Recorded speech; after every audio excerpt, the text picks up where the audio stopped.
जितने भी लोग हैं वो लोग, कुछ लोग तो जो अष्टमी पूजा करते हैं वो आज उनका व्रत भी है, और कुछ जो लोग नवमी की पूजा करते हैं उनका व्रत कल रहेगा।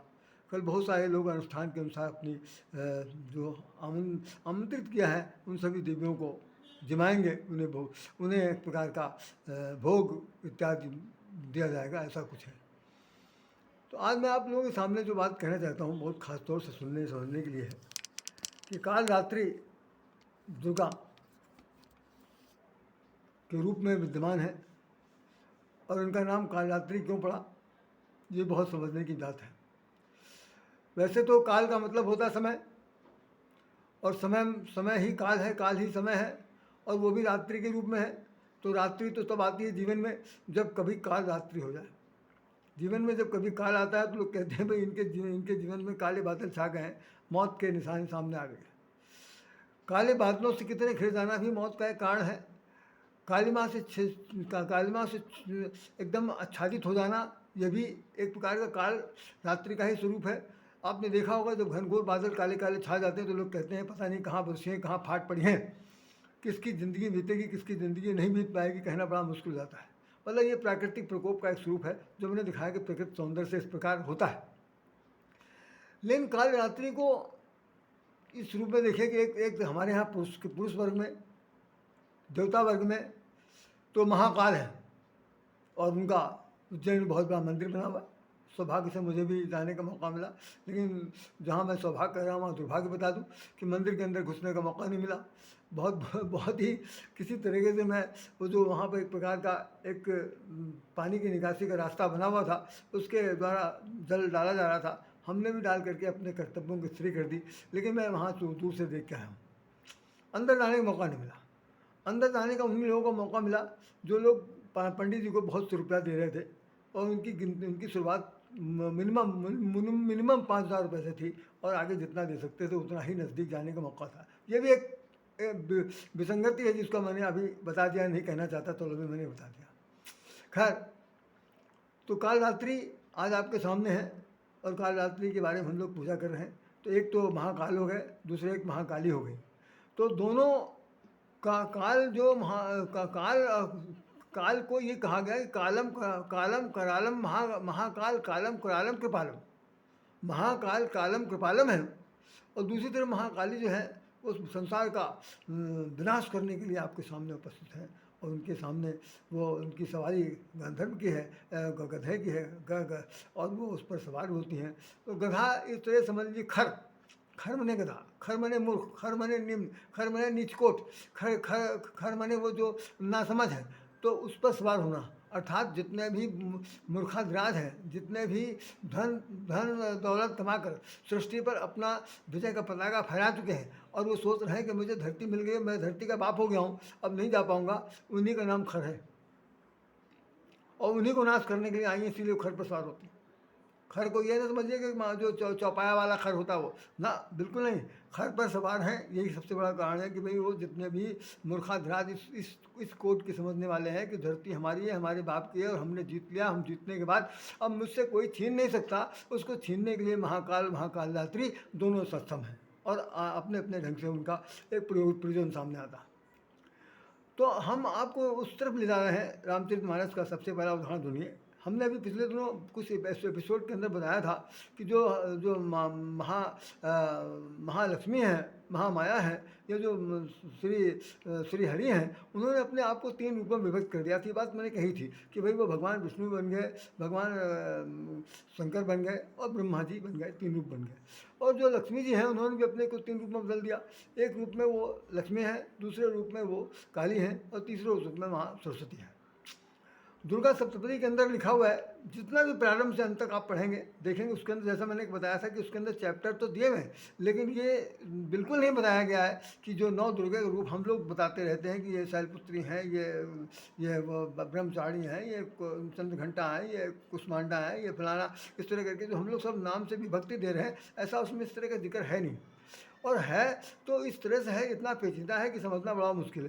सिर्फ उसमें ये दिखाया जा रहा है कि शंभु निशुंभ को मारने के लिए, महिषासुर को मारने के लिए, रक्त बीज को मारने के लिए, चुंड मुंड को मारने के लिए उन्होंने शक्ति का रूप धारण किया और तमाम सारी देवियों को उन्होंने बुलाया, स्वयं ही प्रकट किया। उसमें रक्त बीज को, रक्त बीज से जो रक्त निकलता था उसके मारने पर,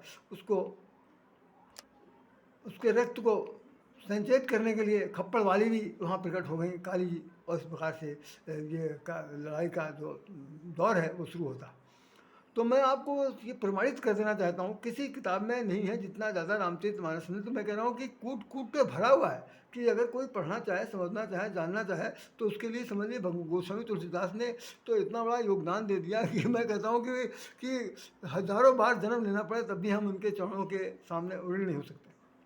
अब जरा वो सिर्फ सुनिए तो क्या लिखा है। जो जगत जननी सीता जी हैं उनको भी जगत जननी सीता जी कहते हैं, दुर्गा जी को भी जगत जननी सीता कहते हैं। जितनी भी देवियाँ उनके सब जगत जननी सीता ही कहा जाता है। ऐसे जगत जननी दुर्गा कहा जाता है, दुर्गा काली कहा जाता है, महालक्ष्मी कहा जाता है, सब कुछ कहा जाता है और सरस्वती जी कहा जाता है। तो रामचरितमानस के बिल्कुल प्रारंभ में पहला पन्ना खोला जा रहा है और उसके अंदर जो श्लोक लिखे हैं उस श्लोक में क्या गोस्वामी जी ने लिखा है वो आप लोगों को हमारे आपके समझने के लिए बहुत बड़ी समझिए कि एक रूपरेखा, एक दर्पण दे दिया है जिसको समझना चाहिए कि वास्तव में कालरात्रि क्या है। उद्भव स्थिति संहार कारिणी कलेश हारिणीम सर्वश्रेयस्करी सीताम न तो हम राम बल्लभाम। ये प्रथम सोपान बालकांड का पांचवा श्लोक है। उसके अंदर फिर से मैं पढ़ के सुना रहा हूँ। उद्भव स्थिति संहार कारिणी उद्भव स्थिति संहार कारिणीम कलेश हारिणीम सर्वश्रेष्ठ करीम सीताम न तो हम राम बल्लभाम। उत्पत्ति, स्थिति, पालन और संहार करने वाली, कलेशों को हरने वाली तथा संपूर्ण कल्याणों को करने वाली रामचंद्र जी की प्रियतमा श्री सीता जी को मैं नमस्कार करता हूँ। गोस्वामी तुलसीदास जी करें। तो आपने देखा तो जानकी जी के लिए लिखा हो गया है कि उद्भव कर संसार को उत्पत्ति करने वाली, संसार का पालन पोषण करने वाली और संसार का संहार करने वाली सीता जी जो हैं वो भगवान राम की प्रियतमा है।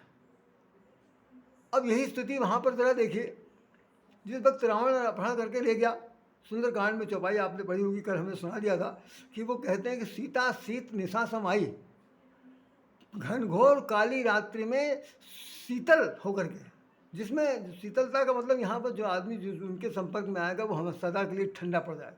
होता नहीं, अरे भाई अब तो इनकी बॉडी ठंडी पड़ गई है, अब तो इनका शरीर ठंडा पड़ गया है, अब इसमें कोई जान नहीं, दम नहीं। तो वो इस लंका में जो आई हुई हैं तो सीता शीत निशा समाई, सीता जी जो है शीत निशा बन के आई हैं। दूसरा इसमें क्या, दूसरी बात क्या लिखी हुई है, काल रात्रि निश्चर तेरी, काल रात्रि, यही शब्द है। विभीषण ने अपने भाई को समझाते हुए, जो बहुत उस वक्त उग्र था और अब तब कभी भी अपना चरण प्रहार कर सकता था, उससे पहले का जो शब्द है वो विभीषण ने क्या कहा तो सुनिए। हजारों बार आपने पढ़ा होगा, लाखों लोगों ने पढ़ा होगा और सुंदरकांड में ये बात चौपाई लिखी हुई है। उसमें लिखते हैं 40वें दोहे से ठीक ऊपर है, काल रात्रि, वही काल रात्रि है जिस काल रात्रि का मैं वर्णन कर रहा हूँ। काल रात्रि निश्चन कुल केरी, काल रात्रि निश्चन कुल केरी, अति सीता पर प्रीत घनेरी। ये जो सीता जी आई हैं ये काल रात्रि है और इसको चूँकि इसकी मृत्यु निकट आ गई है, पूरे खानदान को, पूरे राक्षस वंश को नाश करने के लिए उनका आई है। लिखा हुआ कि निश्चर कुल केरी, पूरे निश्चर कुल खानदान को नष्ट करने के लिए काल रात्रि बनकर जानकी जी आई हैं और इसकी बुद्धि इतनी भ्रष्ट हो गई है, इतना विनाश काले विपरीत हो गया है कि ये सही सीता पर प्रीत घनेरी, तभी वो काल रात्रि सीता से प्रेम कर रहा। उसे ये नहीं मालूम कि वास्तव में ये हमारी मौत का कारण हो सकती है, लेकिन जानकी जी वहाँ पर आई नहीं। अच्छा एक बात बात सभी सभी बंधु बांधवों को, स्नेहियों को, जो सुनने वाले हैं उनको बता दूं कि ये जो है एक प्रकार का जो प्लाटिंग हुई है लिखने का, ये वो कथानक और ये जो कहानी लिखी गई है उसके आधार पर इन लोगों ने, पात्रों ने अपनी भूमिका अदा की है। इससे ठीक हटकर कुछ दूसरी बात है। इन सब लोगों को अपना अपना काम करने के लिए मौका दिया गया कि आपको ये भूमिका अदा करनी है, आपको ये भूमिका अदा करनी। इसमें कोई किसी को मारने जाने वाला नहीं आया। एक घटना घटी थी एक बार कि जिसमें कि भगवान भगवान विष्णु से लक्ष्मी जी ने कहा कि मैंने आपका तमाम सारे लीलाएं देखी हैं, तमाम सारी लीलाएं देखी हैं, इसमें कोई शक नहीं जब से सृष्टि बनी है, लेकिन हमने आज तक आपको आपको रणांगन में युद्ध करते हुए नहीं देखा। रणांगन में तो जब रणांगन में आपने युद्ध करते नहीं में देखा तो क्या चाहती हैं? मैं चाहती हूँ कि एक बार आप हमें अपने युद्ध करते हुए दिखाई पड़िए। तो भगवान ने कहा बड़ा मुश्किल काम है ये तो भाई, अब लड़ाई लड़ेंगे युद्ध के स्थल में, आप यहाँ बैठी हुई क्या देखेंगे भाई, क्षीर सागर में है या सर से उस पर लेटी हुई हैं, बैठी हुई हैं सर्प के उस पर सैया पर, तो ऐसी स्थिति में आप कैसे दिखा सकते हैं? तो कोई उपाय करो। तो उपाय उन्होंने क्या किया कि भाई उन्होंने कहा भाई किसी के पास पत्र वत्र लिख के भेजें कि भाई हमसे कोई लड़ना चाहता है, ये मैं ही नहीं कर रहा हूँ। काशी के प्रकांड विद्वान, जिनका मैंने अभी पिछले दिनों जिक्र किया था, प्रकांड विद्वान भीमचंडी व्यास के सुपुत्र प्रिय आदरणीय श्रद्धेय श्री शंभुनाथ चतुर्वेदी जी यहाँ पर कथा सुनाते थे हनुमान सेतु पर। उन्होंने अपने एक दिन अपने प्रवचन में बात बताई थी। वो कह रहे थे कि भगवान विष्णु ने अपना पत्र लिख करके पहले तो ब्रह्मा जी के पास भेजा। वही सबसे बड़े वही थे कि भाई हम आपसे लड़ना चाहते हैं, आप लड़ाई के मैदान में आइए, उतरिए, मेरे साथ लड़ाई लड़ लीजिए। ब्रह्मा जी ने वो पत्र तुरंत वापस लौटा दिया। जैसे हम लोग अपने ऑफिस में लिखते हैं ना, जब कुछ कोई टिप्पणी नहीं करनी होती तो लिख देते थे RIO, रिटर्न विथ ओरिजिनल, मूल रूप में वापस। उन्होंने वापस कर दिया। उसके बाद फिर भगवान शंकर के पास भेजा गया। भगवान शंकर ने हाथ जोड़ लिया, कहा जो कुछ लाए हो वैसे ले जाओ, यहाँ हमको, मैं उनसे नहीं लड़ना चाहता। अब जब दोनों महाशक्तियों ने मना कर दिया लड़ने से, तो भगवान विष्णु के पास वो पत्र लेकर के पत्र वाहक आया। उसने कहा कि भाई वो दोनों ने लिखा, पढ़ लीजिए। अब भगवान विष्णु तो चुप्पी साध दिया। लक्ष्मी जी पूछ रही क्या हुआ, कहने लगे कि भाई लड़ने के लिए कोई तैयारी नहीं, अब आप मैं लड़ाई देखना चाहती, तो कैसे काम चल सकता। तो थोड़ी देर के लिए मौन हो गए, चुप्पी साध दिए सब लोग, दोनों प्राणियों ने पूछा दिया। तो जो पत्र लेकर आया था उसका नाम था जय और विजय, उनके द्वारपाल, जय विजय द्वारपाल थे। तो उसने कहा महाराज आप इतना दुखी क्यों हैं? और माता जी आप तो सबसे ज़्यादा दुखी हैं, क्या खास बात बताइए तो सही, मैं क्या आपके इसका कुछ समाधान कर सकता हूँ? तो लक्ष्मी जी ने कहा कि बेटा तुम क्या कर सकते हो, तुम्हारी बस का ही नहीं है, जब बड़ी बड़ी शक्तियों ने मना कर दिया तो तुम क्या करोगे? तो उन्होंने कहा अरे मैं कुछ कर सकता हूँ, बताइए तो सही। तो उन्होंने कहा कि हम इनसे मैं इनका युद्ध देखना चाहती हूँ, और इनके पास कोई इनके बराबरी का कोई लड़ने वाला नहीं है। क्या बत्ती सी बात, अरे आप आज्ञा दीजिए मैं इनसे लड़ूंगा। इतना उनका कहना था कि भगवान ने कहा अच्छा, घड़ी के अंदर मेरा जो बलशाली बैठा हुआ है, तो फिर दूसरे जगह निमंत्रण पत्र देते नहीं, क्या जरूरत है भाई? तो अब कुछ योजना बना जानी चाहिए। क्या योजना बनाई गई? तुरंत सप्तऋषि आ गए, द्वारपाल बाहर खड़े हुए, उन्होंने अंदर जाने से मना कर दिया, उन्होंने श्राप दे दिया कि जाओ भाई 7 जन्म तक राक्षस हो। अब वो दोनों पैर बिगड़ गए कि महाराज हमने गलती क्या की। अरे वो उस वक्त सहन सैया लेटे हुए सो रहे हैं, अब उनको जगाना ठीक नहीं, दोपहर का समय है, मध्याह्न का समय है, अब आप कैसी बात कर रहे हैं? नहीं आप अंदर जा सकते। उन्होंने कहा मैं कुछ नहीं जानता, हमने श्राप दे दिया, मेरा श्राप मिथ्या नहीं जाएगा। ये सब रामायण में लिखा हुआ, सब कुछ रामायण में लिखा, पढ़ लीजिए। तो भाई उन्होंने कहा कि क्या हो सकता कि कहेंगे तो फिर तुमको माफ़ कर देना, 3 जन्म तक तुमको भगवान से दुश्मनी मोल लेनी पड़ेगी। और अब वो भगवान के पास आया, कहना महाराज लड़ाई तो अपनी जगह पर रहेगी, ये तो और अच्छा खासा श्राप दे दिया गया, अब बताइए क्या होना चाहिए? कहीं नहीं, ये मैंने ही सब किया, सब मैंने किया है, हमने लीला रची है कि अब हमारा तुम्हारा युद्ध होगा। तो पहला युद्ध कब हुआ? तुम पहले जन्म में हिरणाक्ष और हिरण्यकशिप बनोगे, तब मैं नरसिंह बनूंगा, नरसिंह भगवान बनूंगा और तुमको मुक्ति दूंगा। दूसरे भाई जो तुम्हारा होगा हिरणाक्ष, वो उसको हम जो है वो क्या कहते हैं बराह का रूप धारण करेंगे, और उस वक्त उसको मार के तुमको मुक्ति प्रदान करेंगे। दूसरे जन्म में तुम ही दोनों भाई जय और विजय रावण और कुंभकर्ण बनोगे, तो भी मैं राम बनकर आऊँगा, तुम दोनों को मुक्ति दूंगा। तीसरे जन्म में जब मैं कृष्ण का अवतार लूँगा तो कृष्ण के अवतार में तुम दंत वक्र और वो शिशुपाल तुम बनोगे, तब तुमको हम मुक्ति प्रदान करेंगे।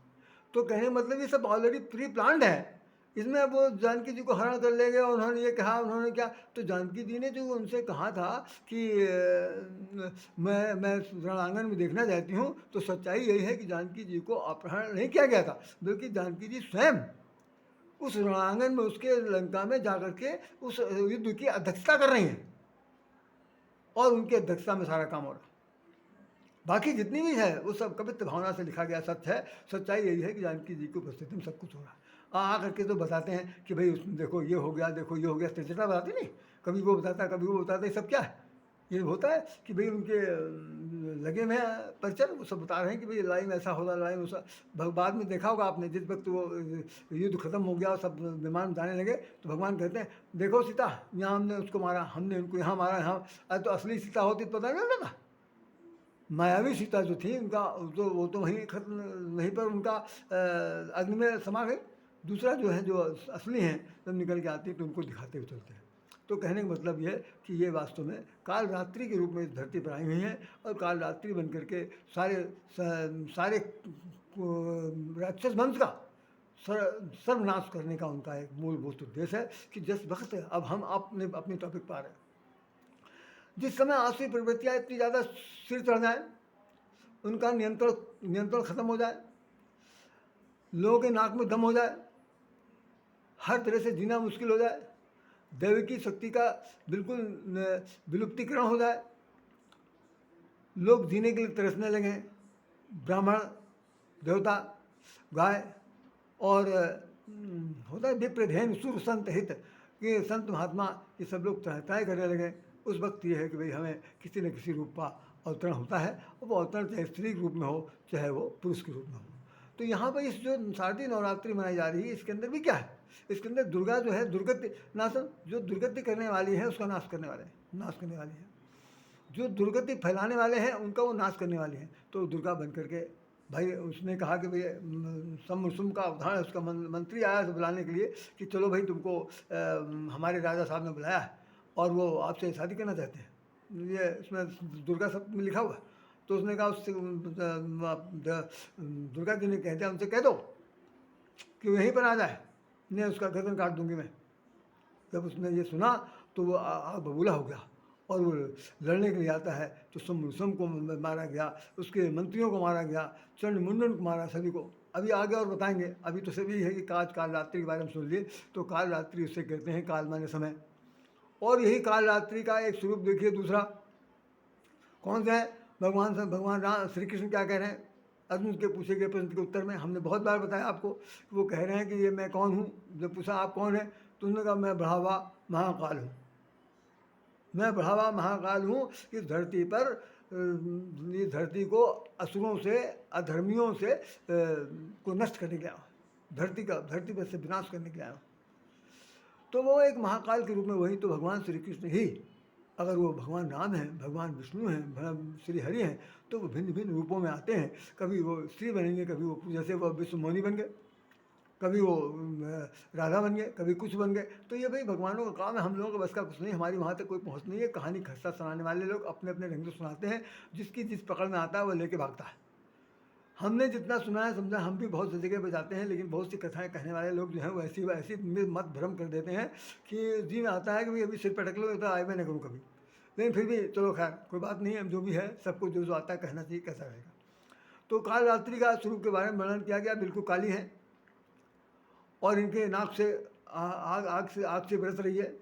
तीन नेत्र हैं, तीनों नेत्रों में भी एक ज्वाला सी फुट बड़ी है, और साथ साथ ये है कि वो मुंडमाला पहने में धरती पर चल रही हैं। अब जब देखिए, जब इनका विकराल रूप धारण किया गया, जो इन्होंने विकराल रूप धारण कर लिया, सब तरफ ये खेत करती हुई, नष्ट करती हुई, मारती काटती हुई चल रही हैं, तो भगवान शंकर ने देखा कि तो बड़ा गजब हो गया। अगर इन्होंने सारी धरती को समाप्त कर दिया तब क्या होगा? ऐसी स्थिति में हम लोगों की तो बड़ी स्थिति खराब हो जाएगी, जितना जरूरत थी उतना पूरी हो गई। तो वो उनके रास्ते में लेट गए। जब लेट गए तो वो अपने अपने धुन में, होता नहीं कि जैसे होता है कि कामांध, मदांध, क्रोधांध, तो जैसे क्रोध में अंधा आदमी हो जाता है, वैसे क्रोध में वो एकदम अंधी थी। अचानक उनका पैर भगवान शंकर के सीने में पड़ गया। ओहो, आपने देखा होगा कि महाकाली का जीभ बाहर निकला रहता है। उन्होंने बहुत अफसोस जाहिर किया, अरे बड़ी गलती हो गई, ये क्या हो गया।